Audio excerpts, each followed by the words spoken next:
तो मैंने हमेशा से माना है कि प्यार परवाह है, और जब आप किसी इंसान की परवाह करने लगते हैं छोटी चीज़ों में, बड़ी चीज़ों में, रोज़मर्रा की चीज़ों में, तो यानी कि आपको उनसे प्रेम होने लगा है या है।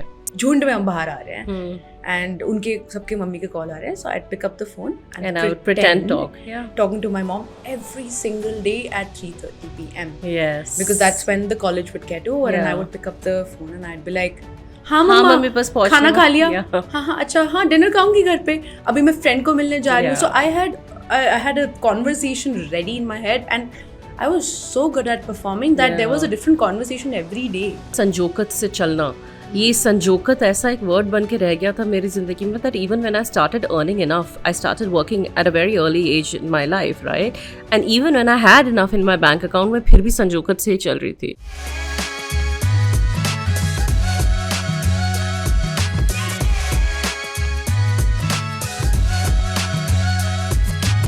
ज़रूरी नहीं कि तुम्हारी हर मैसेज का तुरंत जवाब आए, ज़रूरी नहीं कि तुम्हें वीडियो कॉल करने के लिए वो 4G कनेक्शन लगवाए, ज़रूरी नहीं कि तुम्हारी हर फोटो पे लाइक और कमेंट भी आए, ज़रूरी नहीं कि गुड मॉर्निंग के मैसेज के बाद गुड नाइट का मैसेज भी आए, क्योंकि ज़रूरी नहीं कि जैसे तुम प्यार जताते हो तुम्हारा प्रेमी भी वैसे ही प्यार जताए. I'm sure this verse has already given it away. Today's guest is a new mom, a very old friend, ex-Big Boss contestant, and an observational poet. Let's welcome Priya Malik. Hi, Priya. Hi. I really wanted to start the conversation by telling you that I always want to wear Indian and saris on the podcast because, you know, I have a special love for the 6 yard and I never get company, so that doesn't give me an opportunity to wear, and I knew in my head that Priya will give me company and how, so thank you for that. I'm sure this is a compliment you didn't sort of expect, but I wanted to start the conversation with that. And you know, as I sit here with you after so many years, I think the last time I was trying to remember and rehearse in my head, last time we met one-on-one, we might have bumped, into each other at some event. But it was 2019. 4 years. At Bombay Salad. Yes. In Bandra. And it was a conversation which I didn't expect to have, because we were not friends. I would say, we were colleagues. We always had a good energy exchange. Yes. Every time we met, you were very warm to me. You've been so supportive of my brand as well. Yes. And, we've kind of intersected at work spaces, but we just had a very beautiful heart to heart. Yes. And I remember I was going through a breakup at that point. And you knew my ex-boyfriend as well, so you know the entire story, and the way you just gave me a little bit of that, sahanubhuti, for the lack of a better word. Actually, instead of sympathy, I think it was more empathy, because I had just gone through a breakdown of a marriage, which I wasn't publicly speaking about, and I hadn't mentioned it to you. But while speaking to you, I think it did come out in spurts, 100%. But you didn't say it as it is, but I understood. So it was more empathy, than anything else. And you're a lot younger than me as well. So we were just going through, I could see myself in you, trying to process things and trying to make sense of life. So that was actually a very good conversation for me too. And I still remember that conversation. Right? And that's the thing I love about when women just show up for each other, I'm trying to generalize here, and I would hope that every time two women sit together, this kind of energy exchange happens. But it was beautiful then, and I'm kind of already feeling that same energy as I sit with you. Minus here. The salad. Minus the and minus the setting of the camera. I just feel like, it's the same energy exchange. Yes. But so much has changed. Yes.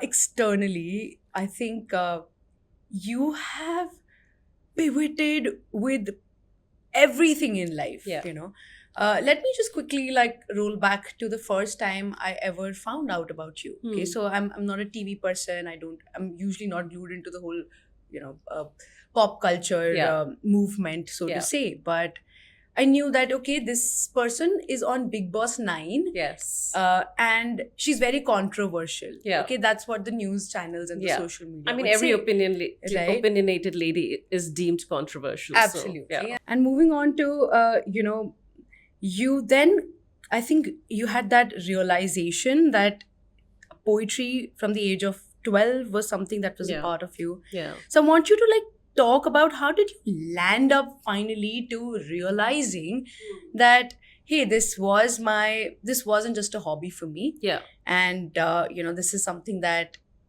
gives me that peace that went to my creative juices, and I'm courageous enough to take it up full time. Right. So I've been writing poems since I was 12 years old. That's the time when I first fell in love. And people don't believe that it was love. Everyone convinced me that it was infatuation. That's the But words at the that age of everyone 12, comes with. It's the purest form of love, though, I feel, and I talk about it in my show as well. It is infatuation itself. एक पड़ाव है इश्क का. When you think about the 7 पड़ाव जो इश्क के होते हैं, उन्स, और वो उस एज में शुरू होता है, चाहे वो 12 में हो या 22 में हो, जब भी पहली बार आपको प्रेम होता है. And that's when I wrote my first poem. And it was a love poem. And that course just began from there. But growing up in an Indian middle class family, you are never taught to be a poet. No one asks you कि बेटा बड़े होके poet बनोगे ना? No one asks you that. You don't hear that being said. You बड़े होके doctor बनोगे, बड़े होके teacher बनोगे, बड़े होके banker बनोगे, engineer बनोगे, नहीं बड़े होके artist बनोगे, नहीं poet बनोगे. I've never even heard that phrase, right? And you don't see those role models in front of you as well. Like the new generation that's coming up, I'm glad that they're able to see people being influencers and poets and comedians and these jobs that are podcasters, things which have just started out of nowhere in the last couple of years. Correct. And a poet to me meant someone who was writing books, not someone who was holding a mic and reciting poems. The performative aspect was never there. So I've been writing since I was 12, and I've been writing, but never did anything with that writing. And I used to perform other people's poems in school, in elocution contests, right? So, you're the old man and the sea, oh captain, my captain, Hawa hu hawa mein basanti hawa hu. Even the Hindi ones I've done. Khub ladi mardani wo to jhansi wali rani thi. Yeah, all of those poems. वो सब stage पे सुनाई है, लेकिन कभी अपनी कविताएं नहीं सुनाई थी. And then I lost touch with stage completely at the age of 18. So from 18 to 28, I didn't do stage at all. Because life happened. I had moved to Australia. I was doing my degrees. I was too caught up in everything else that life had to offer and very unhappy on the inside. And then at the age of 28, on a very depressive evening, I discovered button poetry on YouTube. And it was late at night, I think 2 ya 2:30 baj rahe the, and I saw Andrea Gibson, Neil Osborne, and all of these OGs of spoken word poetry from America reciting poems with such passion that I was like, I can do this. I have poems. I have passion. I was like, why am I not doing this? And I went and I recited a poem at the Australian Poetry Slam within like a week of that. And I won that. The Australian Poetry Slam heat. That was one of the rounds. And I became a state finalist. So that was a crazy validation for someone who has been writing since 12. For that to explode. Never exploded. For that to kind of validate itself after so many years that, hey, you have this in you. But then again, your middle class upbringing tells you कि नहीं, ये hobby है, ये side में है. Continue your conventional career. So I continued doing that. And then I came to India. Spoken word poetry was also in the very nascent stages. No brands were looking at it. Nobody was making money out of it. Correct. Or like only money aspect is still sort of absolutely. 2017, I remember, only Aranya Johar and Yaya Bhootwala had gone viral. But that too, they had just gone viral. They were not. That wasn't their full-time profession. Was it sustainable? Was it sustainable? The answer was no. So I still started doing it out of sheer love until on my 30th birthday, I was at Kala Ghoda Cafe with Karan in Mumbai, and I got my first brand collab from Hindustan Unilever. So straight from HUL, and they wanted me to write a poem. By that time, one of my poems had gone viral as well, and they wanted me to write it. Right to Pleasure. Of course. Right to Pleasure had gone viral, and also When He Told Me He No Longer Loved Me had gone viral. And during that time, you also did this poem called Right to Learn. That was later, much later. That was for Malala Education Fund. That was much later. Yeah.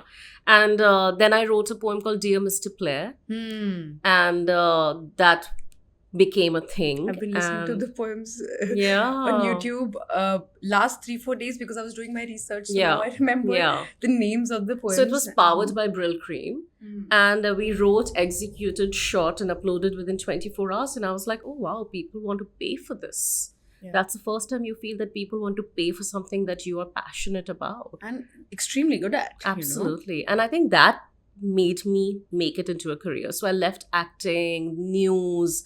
I've done so many things, Saki. Like if you look back, I'm sure even when you were looking back, you were like, oh, she's done this too. Like I've done OTT, I've done television, I've been a Diane in a show. Like I've done it all. Like, I've climbed walls. I've done everything. I've Yeah. flickered my choti. I've done Big Boss. You were an educator in Australia. I have an MEd. And you studied English literature. Yes, and I taught English literature And you as well. taught English Yeah. literature. You were in Big Brother Yeah. Australia. And then you tried your hand at, In India, doing all of spoken these word. Then you things. came back. You were in Big Boss. Yeah. And with all these roles that you play, there is another role that comes as a consequence Yeah. of being a public figure, is a role of an influencer. Yeah. Right? Where you have to sort of keep that personal branding alive and continuously work towards it. Yes. It takes up space, it takes up time, it Mental takes space. up mental space. It also takes money. I feel, Yeah. there is a team behind everything that Yeah. needs to be done. Yeah. So, Priya, I really wanted to ask you, and often the guests who, I chat with have a very portfolio sort of a career, right? And I think you come at the top of, doing so many different things and doing great at each one of them, Yeah. right? So if I had to remove all of these identities and tags and, the personality assets that people attach to your external self, who is Priya? Priya is essentially a poet. Yeah. I think if there's any tag that I would retain out of all the tags that I have, it is poetry, not even storytelling, Saki, not even acting. Like, I still enjoy all of those things, but who am I internally? I'm internally a poet, and I'm internally a spoken word poet. And I want to make that very clear as well, because it is completely different from being a page poet or being a traditional poet. Yeah. So that's Priya. And I like the idea of being a person who has done a lot of things and, has enjoyed doing all of those things and has kept her life very fluid, whether it is my personal life or whether it is my professional life. I've detoured in life so many times. I've restarted so many times. Like a cat, I have had 9 lives. And I feel this is my 9th life. This is the last leg. And I'm Does very... it feel like it? It does, yeah. Feels like you've landed home. I have. Yeah. Like when you say poet, were you this sure about any professional aspect of, Never. You sort of getting consumed in? And I always really struggled with who do you want to be, Priya? The idea of Yeah. ki bade hokar kya banna banna hai. hai. I was never sure. Hmm. And the moment I became a poet, I think I found the answer. Wow. I was a 5-year-old girl who would recite poems when people would come to my house. Like, I would step up on the dining table and be like, अच्छा मैं आपको एक poem सुनाती हूँ. और मैं poems सुनाती थी लोगों को. Hindi poems, English poems. But I never ever looked at it as a career, and nobody around me also did. Nobody prompted or pushed or My encouraged teachers and my parents did encourage it as a hobby. They but always it's a hobby. knew कि she's a good public speaker, इसको mic दे दो और ये काम कर लेती है. But उन्हें भी क्या पता था कि आगे जाके ये profession बन सकता है. उन्हें भी क्या ही पता था, right? They also want their kids to be safe and secure. I think the number one reason why Indian parents don't encourage their kids to become creative individuals is because they haven't seen creative individuals making money. You know, and that is why I'm very adamant also about artists getting paid for what they do. Yeah. Because once you start getting paid for your art, you're able to do it with all your heart as well. Gulzar Sahab bhi ek zamane mein gaadiyan paint karte the. He used to work at a painting shop, right? Yeah. I know आज that story, yeah. आज भी अगर कोई उनको उनकी नज़मों के लिए payment नहीं दे रहा होता तो क्या वो अपनी पोइट्री को सस्टेन कर पाते? He is one of the greatest icons of our times. That's So right. when he got his first song, when I got my first poem, when other poets got their first brand collabs, when Javed Akhtar Sahab wrote his first lyrics, that's when art starts becoming a career. So Yeah. I think we need to be very mindful of that. The idea of art and commerce working together, there is कोई शर्म नहीं अपनी कला से पैसे कमाने में. In fact, अगर आप अपनी कला से कमा रहे हो, तो that's the biggest success that you have achieved as an artist. today, I feel like Things have changed. Things have changed, and how? And right? it's so beautiful to see that when I see the next generation growing up. My friends have children.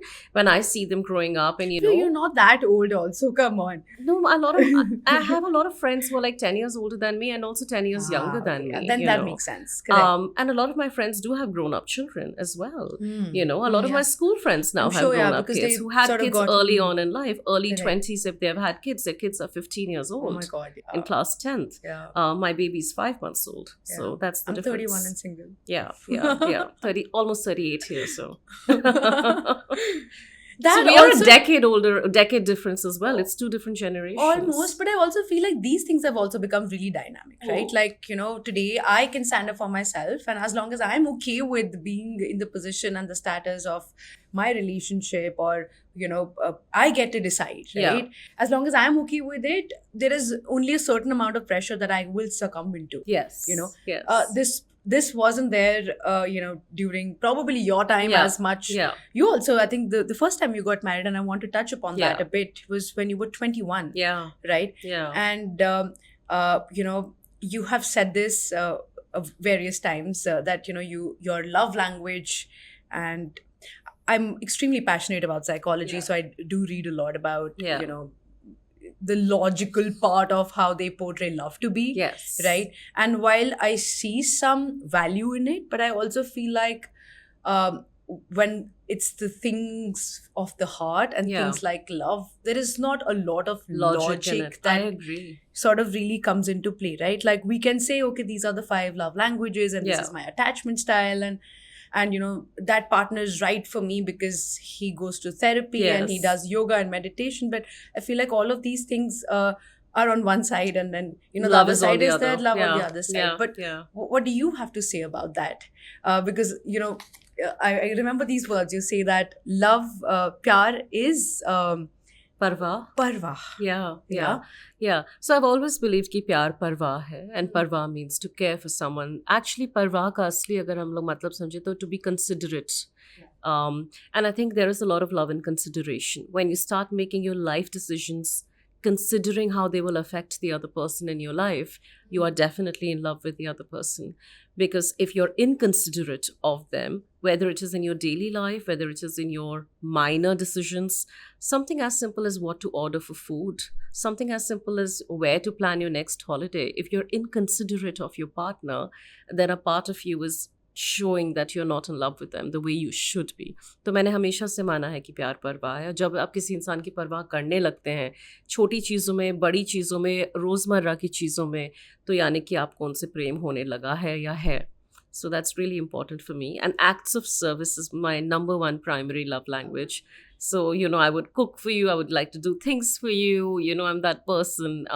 Yeah. But coming to acts of service, I think, with all these quotes on Instagram about love and all the information which, everybody is consuming, Yeah. there is this narrative, and honestly, I'm debatable about it in my head, so I'm not picking a side, but I Sure. want to know your opinion Sure. on it. Is that, acts of service can also be sort of treated as obsession, overprotection, or she's possessive, or she calls me 5 times when I leave my house, and like she wants to know exactly who I am with, what I'm doing, Yeah. or he or she, like Yeah, whoever that person absolutely, is in the yes. relationship. And then the expectation that the partner should do the same for you. Yeah. So there is that thin line where I feel like the negative connotation attached to it has some truth to it as well. So this is my personal opinion. What's your take on it? So I've got a poem called जैसे तुम प्यार करते हो, and the entire poem is about love languages. And the मूल mantra of that poem is कि ज़रूरी नहीं कि जैसे तुम प्यार करते हो तुम्हारा प्रेमी ठीक वैसे ही प्यार जताए. That's the entire lesson in that poem. Wow. That it is not necessary that the way you express love, your partner also expresses it in the exact same way. Because love can have different languages, different forms, and different ways. So just because my love language is acts of service does not mean that my lover needs to display the same exact language in order to express love to me. And that's been my greatest learning in relationships as well in the last few years. And that poem kind of, sums it up completely. in terms of, what you said, the idea of being over possessive and, being that It girlfriend can who be calls. taken as, that's what I'm saying. It like, still is. I mean, yeah. it always has been. Like, even Yeah. 20 years ago, it was still looked down upon. And now, with the internet culture and with us, all of us becoming so aware about relationships and gender dynamics and so many other things, we talk more about it now as well. There is a level I of. think we have the right words now. Yes, to the feelings yes, that we felt for such a absolutely. long time. Absolutely. I am still that person. I still call Karan 5 times a day. I still want to know where he is, what he's doing. Am I doing it out of insecurity? The answer is no. I am just that person. Like, it's like calling my mom and asking her, where are you? What are you doing? Like, I always know where my parents are. So I would also like to know where my husband or my lover is. And I think I'll be the same way with Zoravar. Does that mean that I'll call them obsessively and be like, are you still with that person? When are you getting home? Send me a video proof. That's obsession. If I'm saying, acha, हाँ उस friend के साथ हो, ठीक है, कितने बजे घर आओगे? 7:30, done. And then at 7:30, I'll be like, hey, on your way. It's as simple as that. Nowadays, I think we've become too sensitive, and also The we idea have of space. I think we have too many labels and too many words as well now for relationships. I like to keep Yeah. my relationships really simple, Yeah. and I am a jealous person. In relationships, 100% I would not like to share my partner with anyone. There are people who are comfortable with it. To each their own. I respect that as well. But am I that person? The answer is no. And just to be cool on the internet, if I pretend to be that person, I would be doing myself the greatest disservice. And the only reason why my poetry, I feel, has worked in the last few years is because I was unabashedly honest. I have a poem called I'm Not a Cool Girlfriend. And that poem is entirely about the kind of clingy girlfriend that I am. And even the words clingy, we always attach it with a girlfriend. We hardly ever speak of that's a clingy boyfriend. We hardly ever speak of clingy boyfriends. They are there, and maybe I can think of one in my head. Maybe 1 out of 100 times we have spoken about them. But the idea of a clingy girlfriend is so much more spoken about and so out there. But I think it's absolutely okay to be yourself in love. If you are that person who wants to know where your partner is, it's absolutely okay. As long as you're doing it for the right reasons. Of course, but where do you draw that line? So say, for example, now, like you said, that your love language is acts of service, and I would call it devotion to some way, right? And I think devotion is a very positive word. Because you're not doing it to a random person, right? You're doing it to your own person, right? And I don't mean it in anything negative, but let's say, your partner, Karan, his love language is not the same. So it isn't. Has it been a point where he's got irked, or he's feeling like, oh, why is she calling me? Or like, why is she checking on me? So how do you handle those? So I'll give you a simple example. When Karan and I met, obviously he had dated before me. I had dated before him. I had even been married before him, right? Yeah. So when Karan and I moved in together, 2019, Karan would go to work every day. Karan was doing a proper 9-to-5 corporate job at that point in time. And I would say, जब तुम office पहुंचो, मुझे reached का message लिख के भेजना. So one day he wrote it. Second day he wrote it. Third day he was like, and third day he forgot probably. I was like, have you reached? He was like, yeah. And then he came home and he asked me, he said, do you not believe me? That I said, no, it's not out of... I would be Karan in the relationship. Yeah. My question was that my entire thing was, there's a difference between intent and actions, like intention and action. Yeah. So my entire intent in knowing he has reached comes out of a parva, that he's safe, he's reached work, everything is fine, and I can go about the rest of my day. Am I suspicious? Am I doubtful? The answer is no. So when he asked me, he said, but why do you want to know? And I said, it just gives me a mental reassurance knowing that you're at work now for the next these many hours. And that's it. It's the same way I would ask my mom. If my mom is traveling. And what was his reaction? Like, he understood? From that day on to this day on, he's never asked me that question and has always told me that he has reached. Aww. So I think it's about having those conversations as well. And now, if I reach somewhere and forget to tell him, he's the one. Yes, he's like, have you reached the airport? Have you checked in? Just updating each other on our everyday life. So I feel like healthy communication, is that what we're talking about? Yes. Like, hey, okay, love languages can be different. Yeah. And say, what is his love language, if I may ask? Quality time. Karan loves spending quality time with each other. So he's one of those guys. Yeah. That's beautiful. But since love languages are different, and it's a constant effort and navigation to understand. What is that one advice you'll give to someone who is who loves their partner but is sort of struggling with understanding love language and sort of accommodating accordingly, because there is effort Sure. that comes along with that. Yeah. So प्यार की भाषा को कभी पूरी तरह जानना नहीं पड़ता, लेकिन जिससे प्रेम मिलना चाहिए उससे कभी मांगना नहीं पड़ता. whoa. Wow. So while it is not extremely important that you know your partner's love language, yeah, what is most important is that you don't have to beg for love.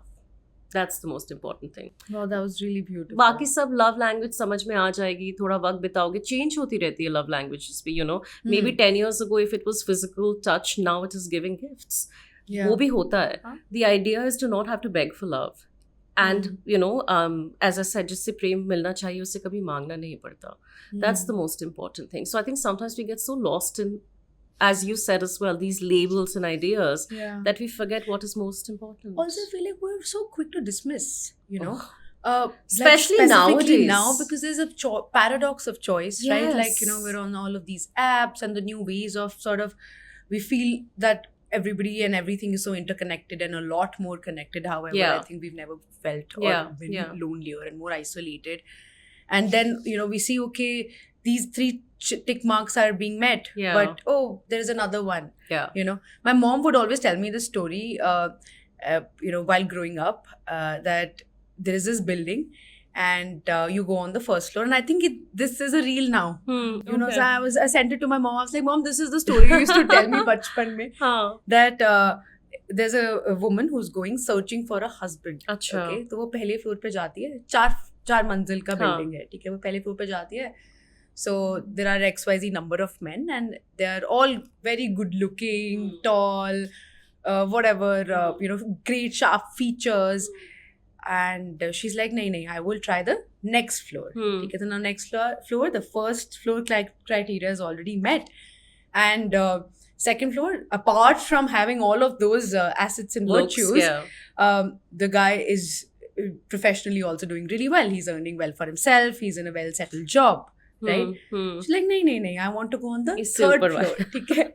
Then she goes on the third floor, and the criteria of the first floor and the second floor are met. is already met. And bonus to that, now the guy also is very loving. He has a great relationship with his family. He takes therapy, takes care of his fitness, mental health, physical health. So lots of. She's like, what should I do? What should I do? Fourth floor pe jati hai. Fourth floor.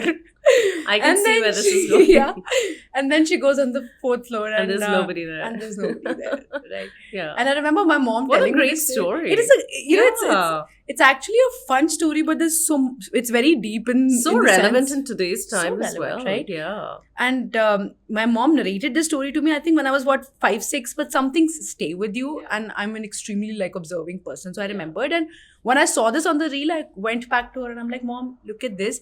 And she's like, this is exactly why you're single at 31. I'm like, shouldn't have shown that reel to you, man. But coming from, to the point of observation, I feel like you said that, you're a poet, but I would say you're an observational. Yes, I am. What's the right word? An observational poet. Or observational. Yeah. Observational poet. Yeah. I didn't want to get the word wrong. With a lot of things that you write about and the perspectives that you bring to the narratives that you bring to the table, it feels like while, poetry is supposed to be entirely non-logical, right? Like that's where they say that, the true poet comes alive. But in the way you write, and I can definitely say this is because I'm extremely passionate about psychology. I teach. Yeah. So in a bit of that, I'm like, I see glimpses of she using theories. Does that help you in your writing? Indeed, yes. I have always enjoyed psychology as a subject. Even at one point in time, I was thinking of doing my postgrad in psychology as well. So the human mind, you would not believe, and I know nobody would believe it when I say it, but a part of what really attracted me to shows like Big Brother and Big Boss was human psychology, because it is a social experiment. It's a social experiment. When Big Brother started out in Netherlands, years ago, it started off as a social experiment. You pick people from different professions and different lifestyles, and you put them all together in a room. You take away their everyday things, and then you say how they react in their most cardinal sense of being Yeah. when they're deprived, how you operate out of deprivation shows a lot about who you are. And most importantly, it shows who you are not. So if you look at it, reality television, especially shows like Big Brother and Big Boss, are nothing but ultimate psychological experiments. Yes, in India, Big Boss has become more dramatic than anything else. It is a little bit of Khatro Ke Khiladi, a little bit of Saas Bahu Aur Main, a little bit of Big Boss. But if you look Lots at Big of Brother, Kamolika and yeah, but if you look, a lot of K-drama. character building, lot of Indian K-dramas. yeah, a lot of character building happens here when they are editing the episodes. But Yeah. if you look at Big Brother in its original format, it is nothing but a human It's just a psychology social experiment. at yeah. its best or worst. And that's why we like to consume it. We are voyeuristically looking at someone breaking down. And, there is a lot of vicarious pleasure when we are watching a reality show like that. Like the idea of seeing someone completely going down the drain, like it makes you feel better about your own life. And the idea of even seeing two people fall in love, the idea of like, oh my God, we are a part of their story. You're vicariously living through reality TV. And I still consume a lot of reality TV. I watch Love is Blind. Oh, you do? Yeah, I'm a big fan. Like I binge on, I only watch two kinds of TV. Either I would watch like a documentary which is like really cerebral and very visceral, and it's about history and anthropology and all of that, and then I would watch my reality TV. There is no midway. Wow. Those So, are two extremes there are two that you're extremes. Yeah. navigating between. Yeah, so yes, coming back to your question, psychology and every subject that I've studied history, I've studied English literature, Hindi literature, all of them play a very large part in my writing. Yes. Yeah, no, that shows and how. And, Yeah. it's beautiful to be able to just validate what I had sort of assumed about Indeed. you, because I'm like, oh, this can't be like just coming out of, this is pure Nowhere. logic, Yes, yeah. This has to come from somewhere. Yes. Great observation. Thank you. You've also sort of spoken about, and I think the Right to Learn poem was actually one of the first poems that I had saved in my journal. Wow. Okay, because some poems, you relate to it a lot more than other, depending on your personal journey. Right? Yes, absolutely. And you had sort of written about your mom and how she Yes. brought you up, Yeah. and I have actually written down, and if you don't mind, I'm going to Sure, please. read these Yes. two lines out. Okay, on one hand, my mother was trying to make the two ends meet. On the other hand, she taught us how to stand up on my own 2 feet. At school, they taught me the periodic table. At home, my mother taught me how to Not to label. At school, I learned how the earth was flat but not round. At home, my mother taught me what Goes around, comes always comes around. back around. And then the last one, in chemistry, I learned that 2 atoms, hydrogen and 1 oxygen, make up for what is water. At home, my mother taught me all the lessons that her hardships taught her. Yeah. Just stuck with me.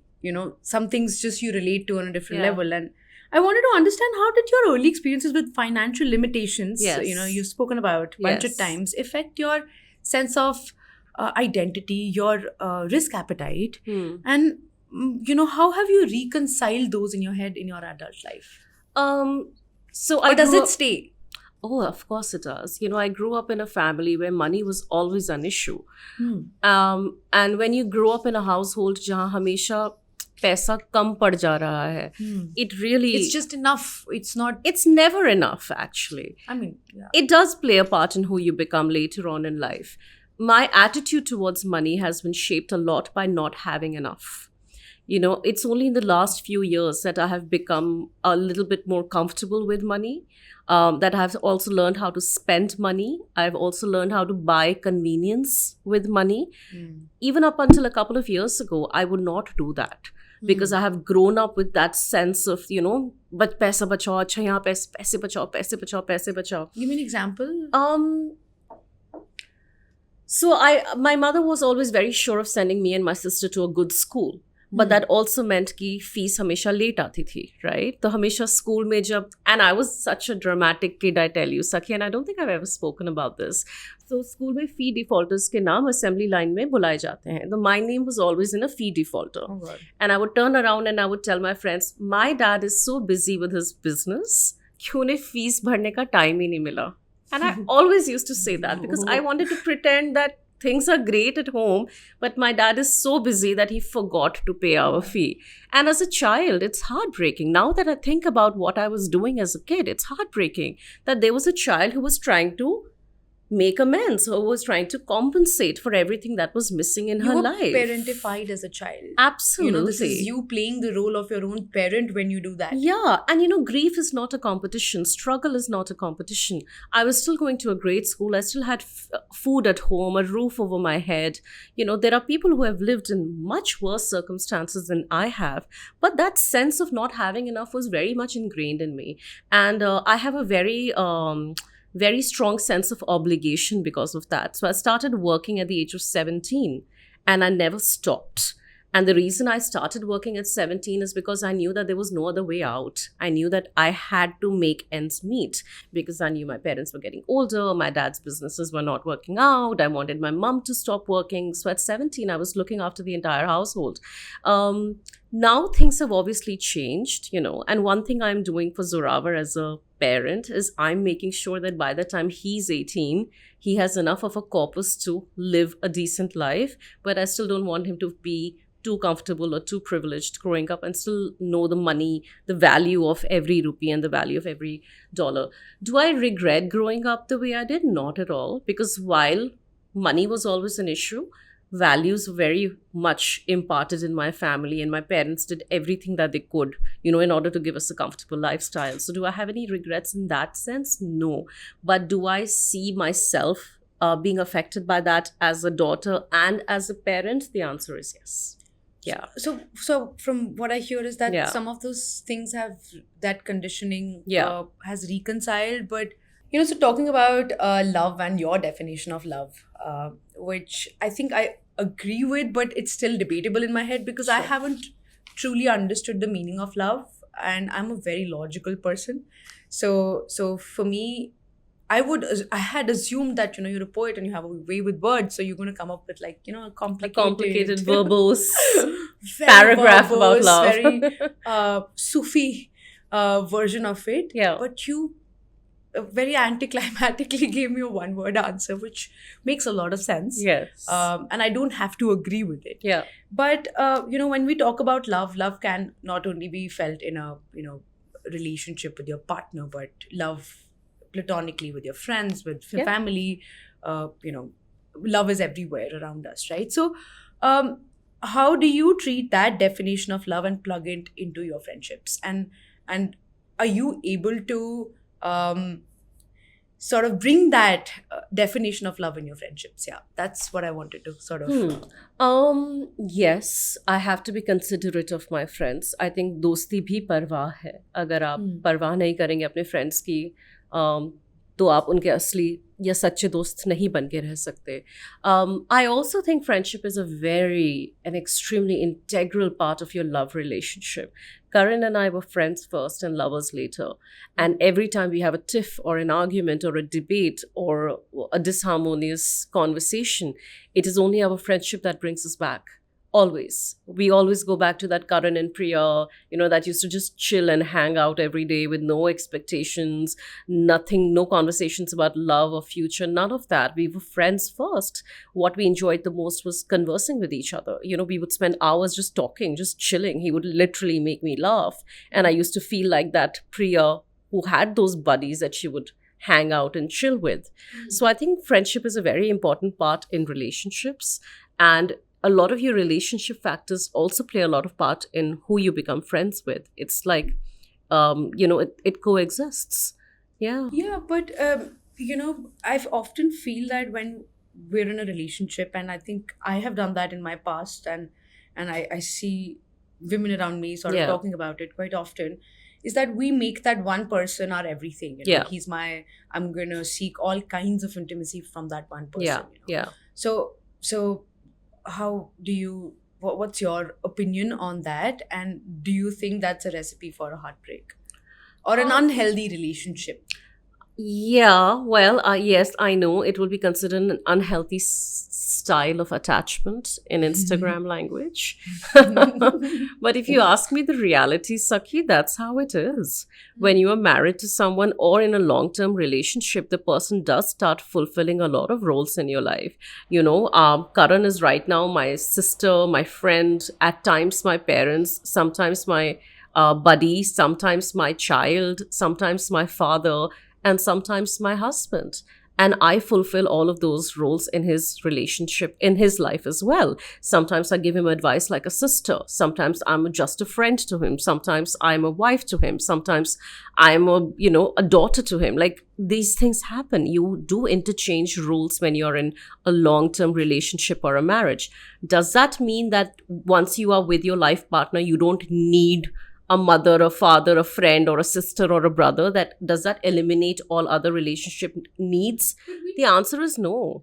No, but I we would tend still need to friends. isolate ourselves from everyone else, and we start depending on that one person. That for would be all our unhealthy. needs. That would be Right, unhealthy. but if you are playing all those roles for your partner Yes. and vice versa, Yes. then organically you're not reaching out to another friend to have You a are. conversation. You right? are, because you don't just talk to one friend, you talk to a few. Hmm. Like, if my mother is not available for advice at any point in time, and I would go to Karan and seek for parental guidance, I would do that.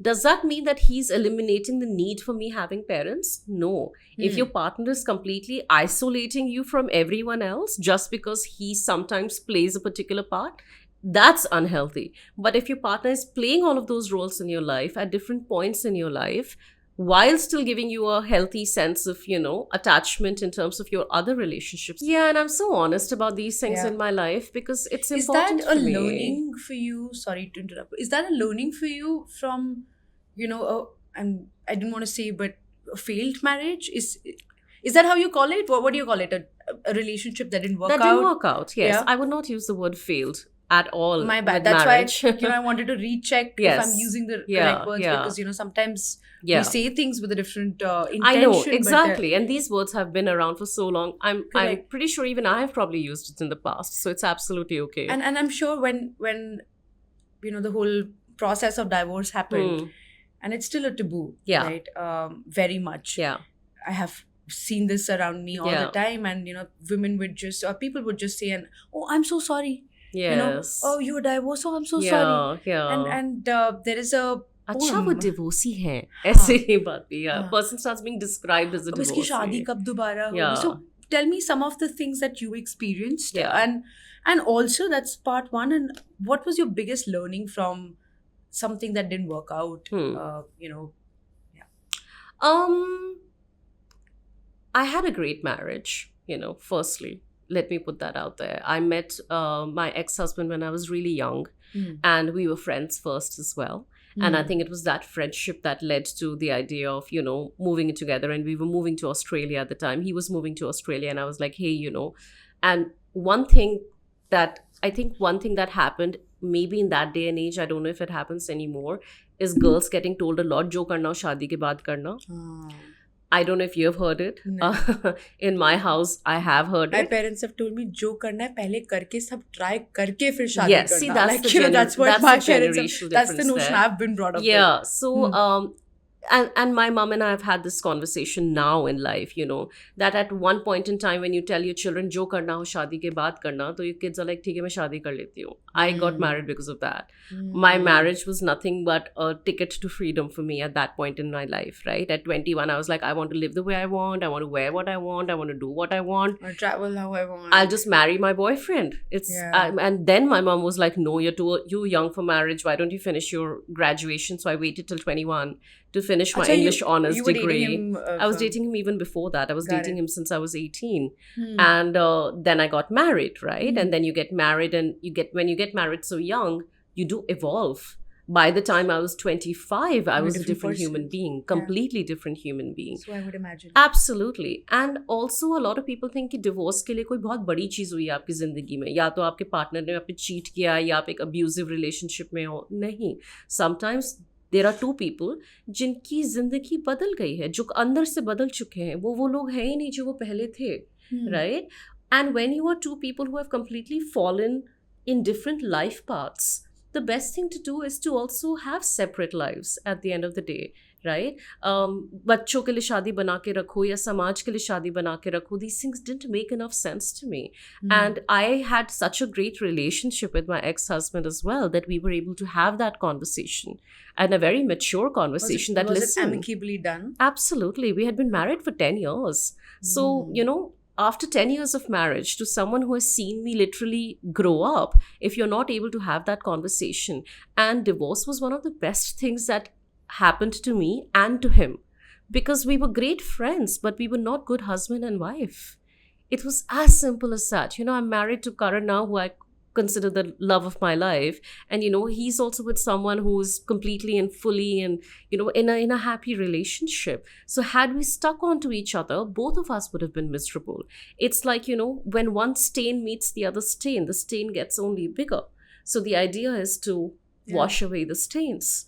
And I mean, two unhappy individuals Yeah. versus two happy individuals separate versus Absolutely. And I one think miserable couple together. absolutely. And Mm. one very important thing to remember is no happy marriage ends in a divorce. So if a marriage has ended and it has ended in a divorce, that means that that wasn't a happy marriage. So it should be celebrated rather than anything else, Mm. because you are finally out of something that was making you unhappy, miserable, or you were not too certain if you want to stay in it forever. Yeah, whatever you do, do it with full commitment. And if that commitment is falling out after a couple of years, it's time to have a conversation. It just makes me feel so empowered in myself. And I I'm mean- sure, whoever, lots of people are still in, unhappy relationships, unhappy marriages, and, just are not able to pull that plug and not able to do what is the right thing to do And for both of them. And I right? understand that as well, because even I spent at least 6 years mulling it over. Oh, really? It was in the first 3-4 years You that realized. I realized that this is probably not it for me, that I'm looking for different things from life. And, I wanted to move back to India. He wanted to stay back in Australia. Your space and your immediate surroundings is a very big part of who you are, right? So, and I think the most loving thing we could do for each other was to let go of each other. And I had that love and respect for him. And so did he. So it So worked did out. he. Mm. And it was the most, I think, in all of those 10 years of marriage, the most loving thing we did for each other was to let each other go. What's your perspective? Did you also sort of, when you started rediscovering yourself Yeah. post, your divorce and Yeah. until you found Karan, Yeah. what was your mindset like and your self-discovery journey like? मैं मानती हूँ कि जिंदगी में Because आपको heartbreak important है, ये आपने बहुत बार बोला है. जी बिल्कुल ना? बिल्कुल. Hmm. And I personally believe that आपको जिंदगी में प्रेम तब मिलता है जब आप उसको ढूंढना बंद कर देते हैं. So Hmm. after my divorce, I stopped looking for love. I wasn't even sure about what I want from life. A few people came and left. My friends tried, hooking me up with a couple of different Yeah. people. Didn't work out. Thank God for friends. Yeah, didn't work out. And I Hmm. personally wanted to work on myself rather than trying to look for a life partner at that point in time. Hmm. And that's when Karan happened. There is this thing, what you seek is seeking you. Yeah. I also feel that when you stop seeking, things find you as well. So that's what happened in Yeah, my you believe life, in, like, these, destiny and karmic contracts, because I don't believe. I feel like Not if you- just that, I also Hmm. believe in a lot of energy that you give out. When you're constantly on the lookout for a partner, if you, and I have a lot of friends who are single in their early 30s, in fact, your age, 30, 31, 32, Hmm. a large cohort of my friends fall into that age. Hmm. And all of them are single and going through these repetitive dating cycles, I have you know, company. on Hinge and Bumble and, Tinder all these and dating apps. all yeah. of these dating apps they're Hmm. going through. And what I find is that there's so much of that energy that you give out in the online world, and it starts going around in circles. Lessons always repeat themselves when you don't learn from them. Yeah. And relationship lessons are very important in that sense as well. If you don't learn from a relationship that didn't work out, then that lesson is just going to repeat itself in different forms. You'll probably meet another 10 guys who will And that cycle teach you the you'll same just be lesson in the because you're same- not learning from them. Yeah. So But that's do you also how I believe believe in it. succumbing to the idea of celibacy? I've heard that from folks around, and during therapy also, I was talking about it, and Yeah. and they say that when you're attached to someone for a long time, and then you're cutting off Yeah. that cord, Okay. there is a lot of energy exchange that happens between Hmm. the two people. If they're staying, there's so much physical intimacy. Hmm. So, when you're not dating anyone and when Hmm. you're out of a long relationship and Hmm. long-term intimacy, then celibacy is a good idea because that for some time, because it cleanses you and declutters that energy that you need to get rid of at that point, whether your ex might be the nicest person, Hmm. you've ended things on the most amicable note. Hmm. So I thought I will ask you, what's your take on I've it? never been asked that before, but so interesting. I have a great relationship with my body and my sexuality. I always have since I was a little girl, actually, and I discovered sexual pleasure, masturbation at a very early age, and I have always been really in touch with who I am and my body and my sexuality, and that has always been a part of very integral part of me. So I have never looked at sex, whether it is self formed or with another person, as a drainage of energy at all. In fact, I believe that if you are really in alignment with your body, mind, and spirit, if it's one of the best things that can happen to you, because at the end of the day, Maslow's triangle, Self-actualization is at the top. yes, but if you look at Maslow's triangle of the basic needs, जो सबसे नीचे वाली आपकी needs होती हैं, Yes. उनमें है खाना, घर कपड़ा मकान. no, it's हाँ. in fact it's sex and hunger. No, that Then is comes the amenities. Then it is job, household, and all of these things. सबसे नीचे is only food and hunger and sex. Then first is is survival. no, it's food, hunger, and sex. Yeah. Then it is job, house, and basic amenities. Then the third thing is social validation and everything else. Then is self-actualization. And then Maslow actually revised his triangle after a couple of The years. pyramid is not the OG Absolutely. pyramid And anymore. the one on top was the idea of making other people self-actualize themselves, Yeah. that the entire circle. Yeah. So I look at that as a very basic form of bodily need. need and energy. Hmm. Now in my late 30s, I look at it slightly differently as well. Like I'm not that person who would let anyone in my periphery very easily anymore, which is how I was when I was growing up and when I was a lot younger. Hmm. But would I say celibacy will help you in any way, shape, or form? The answer is no. In fact, you're just, especially if you don't want to be celibate. If you want to be celibate, ठीक है, लेकिन अगर आपको celibate नहीं होना है तो तो ऐसा कुछ you don't find merit Yeah. in your head, or it's not something you've experienced I or have- experimented with, Yeah. personally. So you probably wouldn't come from a personal experience space. Is that Yes. what you're saying? Probably. And I Mm. don't think that not having sex will affect you in the same way that having sex would affect you. I don't Hmm. think it is one of those things at all. But again, personal, this thing. Yeah. And last thing that I want to ask before we get into some fun things, because I feel like we've spoken So and we've much. really gotten into the topics that we're sort of Yes. talking about. New mom. Yeah. How does it feel? Like it's as simple a question. And do you think motherhood is the only form of unconditional love? It feels amazing, firstly. It's a very crazy sort of amazing because it takes you time to kind of grapple to reality that there is this tiny human that you have created and that you're completely responsible for. It is a love like no other. And I'm sure you've heard this before, but it becomes so true when you're actually holding your baby. Like any other good relationship, motherhood should also come to you effortlessly and easy. If you are having to put in a lot of effort in thinking whether you want to be a mother or not, should you, and if it is becoming way too much out of your comfort zone, then it is probably not for you. I also don't think motherhood is for everyone, and that's very important being a new mother for me to talk about it because we tend to just glorify and be like, oh, It's the best feeling in the everyone world. should Everybody experience should this. experience No, this. it's not Yeah. meant for everybody. Just the same way marriage is not meant for everyone. Motherhood Absolutely. is also not meant for everyone. There are people who are probably not made for it. And it's absolutely okay. How do I feel? I feel amazing. I always wanted to be a mom. Always wanted you to be did. a mom. Hmm. I was just waiting for the right time to become a mother, and Zorawar happened at the perfect time in my life because I was personally and professionally taken care of. Yeah. I knew that I've built That's a very career. important, I Yeah. knew that I have a career to fall back on. I knew Mm. I was in a great relationship, and I was like, okay, time to have a baby. I was actually, I had gone in to freeze my eggs and then discovered I was pregnant a month within that. Like the egg freezing hadn't even happened. But you were But sort I of was in the already preliminary pregnant. stages of discussing the idea of Yes, I was discussing X-freezing. it, and apparently I was already pregnant while I had gone in for the discussion. Whoa. Yeah, life Wow, is so weird. that sounds so synchronous to It's me so that weird. you were sort Yeah. of So when I trying to protect that in your life, and that's sort of just and your body was doing its own work for yourself. Yes, Wow. yeah. That's amazing. I mean, God was freezing it for me while I was like, "Hey, should I That's freeze my eggs?" I was trying to say it the way, but you got words before I did. That's Yes, beautiful. Yeah.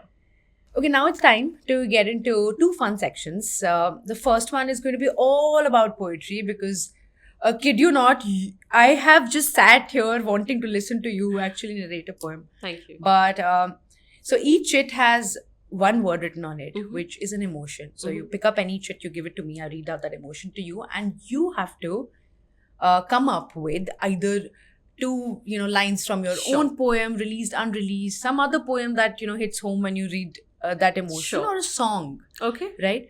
So let's do this. Let's do it. Give me the first chit. Okay. Are you There you go. ready? Oh, I like the flowers. Yeah, just for a little touch. Okay, letting go. uh, I can already remember one of your poems on this. on letting go. Yeah. Which one? Tell me. I mean, I wouldn't say that entire poem is about letting go, but Yeah. lines that you said, Sure. verses that you. Sure. Okay. Yeah. So letting go. One of my favorite poems in the world is Amrita Preetham ji's "Main Tenu Fir Milangi." And a couple of years ago, I had lost someone, and I was trying to really grapple with loss. And I've always not been able to let go in life.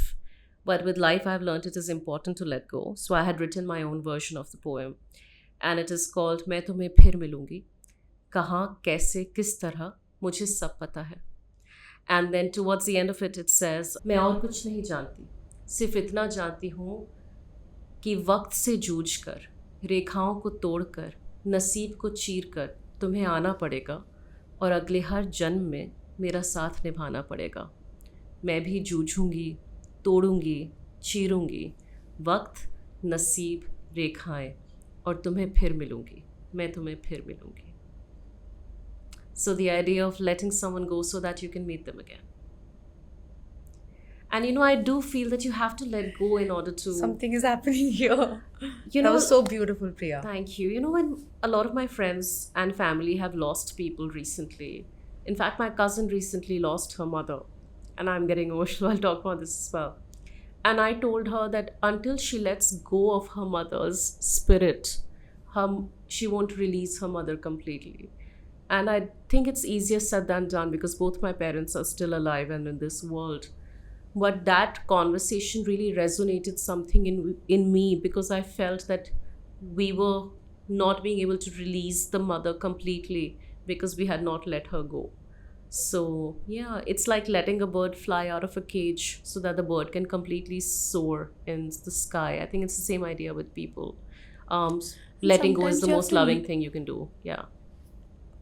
And sometimes letting go, you have to let go somebody who's not dead, but right. Yeah, absolutely. I think that's been so hard. Yes, indeed. And sometimes, as I told you, why is the final act of love always letting go? इश्क के 7 पड़ाव होते हैं और जो उसका आखिरी पड़ाव होता है वो होता है मौत. And not just physical मौत. Sometimes whatever is dead, whatever part of that relationship is dead, you have to let go of that. And I think that's what life starts to teach us all around. I think one of the greatest reasons why pets don't live longer than us is because they teach us the art of letting go. And I have loved my pets like anything. My dog passed away, my cat passed away. And I think they were there to teach me the cycle of life and death.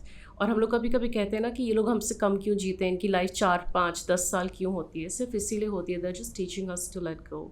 Yeah. That's that. Okay, next. Empowerment. So many with empowerment. हम लड़कियों को कितना कुछ सिखाया जाता है ना, ठीक से बैठो, इधर ध्यान मत दो, जोर से मत बोलो. लेकिन क्यों नहीं सिखाया जाता अपनी खुद की अचीवमेंट्स को जानना, पहचानना और उनको सेलिब्रेट करना. कोई और जिंदगी में अवार्ड दे या ना दे, खुद को छोटी छोटी चीज़ों के लिए रिवॉर्ड करना. Okay. We'll do one more? Sure. Yeah? Yeah. Okay. First one. Yeah. There you go. Okay. Perfect relationship. I have too many poems on this. But you actually do. Well, I'll recite a few lines of this poem called Jaise Tum Pyar Karte Ho, which I've mentioned to you before. About love languages. Yes, yes. So there comes a part in the poem where I start talking about कि okay, love languages aside, imagine. फर्ज करो कि तुम्हारे हर लफ्ज़ को वो अपने जहन में बिठाए. फ़र्ज करो कि तुम्हें देख कर उसे गुलजार साहब की कोई नज़्म याद आए. फ़र्ज करो कि उस नज़्म को सुनते सुनते 116 चांद की रातें बीत जाएं. फ़र्ज करो कि अमृता प्रीतम की तरह वो तुमसे फिर मिलने की आस लगाए और तुम में सिर्फ साहिल लुधियानवी की अस्थियाई नहीं, इमरोज़ का ठहराव भी पाए. फ़र्ज करो, सपने देखो, सोचो, उम्मीद भी करो, लेकिन फिर भी याद रखो कि ज़रूरी नहीं कि जैसे तुम प्यार करते हो तुम्हारा प्रेमी ठीक वैसे ही प्यार जताए. तो इसलिए अपने प्रेमी को उसकी खुद की नज़्म भी लिखने दो, उसे अपनी कहानी अपनी ज़ुबानी व्यक्त करने दो, क्योंकि प्यार की भाषा को कभी पूरी तरह जानना नहीं पड़ता, लेकिन जिससे प्रेम मिलना चाहिए उससे कभी मांगना नहीं पड़ता. Wow. Thank you. Okay, so we're on to the last segment, which I actually do with every guest. Sure. So quick question, quick answer. You know, people call it rapid fire. We can call it anything. Yeah. So are you ready? Yes. Yeah. Define your life with a song and sing it. बड़े अच्छे लगते हैं, बड़े अच्छे 3, लगते 2, हैं, 1, go. ये धरती बड़े अच्छे लगते हैं, ये धरती, ये नदियाँ, ये रहना और तुम. It's been mine and Karan's song throughout. Our wedding invite was also based on this song. So beautiful, this song. Yeah, I love the song. And you know what the beauty is? That it is so simple, just like our relationship is. So I love that. It's beautiful. I just want to say this to Karan on camera that, hey buddy, you're present with us here. I can feel your presence. You know, the here. first time Karan saw my poetry show, I made him buy a ticket and come in as an audience. And the first time he saw my solo poetry show, which is called Ishq Hai, he came in to meet me and he was like, "तूने तो मेरे पे पूरा career बना लिया यार." Because the entire show is based on our journey as a couple. Can you debate that one? No, I you love that he's can't. given me content and a career. It's Yeah. great. Why And not? love and a kid. And a kid, yes. Okay, next question. What do you think about right person, wrong time? Happens a lot. And I think at that point in time, it is really important to let that person go and maybe hope to meet them when the time is right too. Yeah. Very hopeless, romantic type of person. you Yeah, are, yeah, huh? yeah, yeah. Clearly. Yeah. Yes. Your one-line response to someone who says, "Oh, I'm so sorry you're divorced." I'm not. It took me a second, but yeah, got it.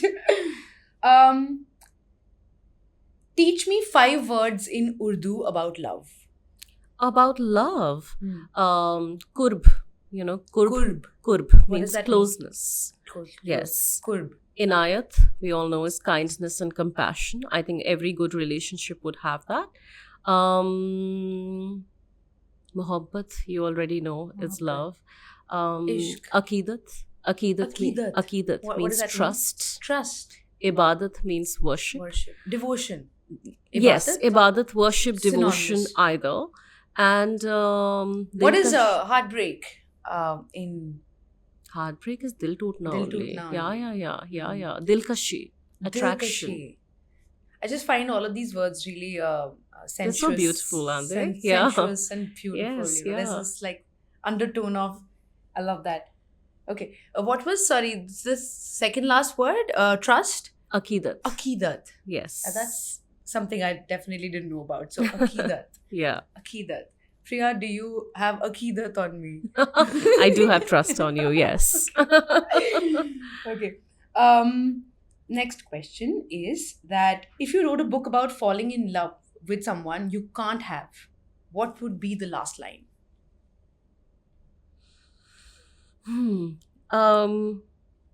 That knowing them was more important than having them. And I'm grateful for that.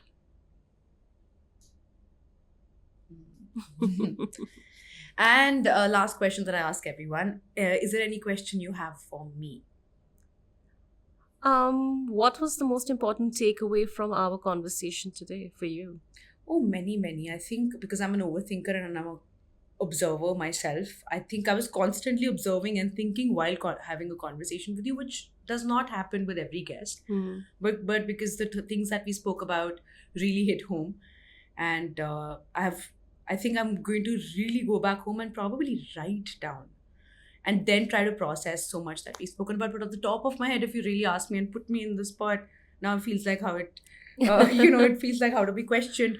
I think it would be that everybody's idea of love is different, and you should make your own, narrative and go with it. Yeah. You don't have to subscribe to anybody else's. Absolutely. I think that would be my takeaway, because I'm currently in that stage of life where I'm closed and trying to embrace my whole self-love journey and all of that. And one of the greatest piece of advice that I ever received from someone was, don't let anyone else tell your story. And it is such a simple statement. Oh, wow. It really stuck with me over the years, especially when I started. That makes so much sense. Don't let anybody else tell your story. And it is so important, especially when I started my storytelling and poetry career. I wanted to be the one to tell my story. And that has always stuck by, and I hope you get to tell yours. Inshallah. One day. Thank you so much, Priya. Hope you enjoyed the conversation. I did, yes. And hope you're taking something back home from the conversation. Absolutely. Along with the Be Safe spray. Yes. Hope you guys enjoyed today's episode. Please like, share, comment, and subscribe if you haven't already. Okay, bye.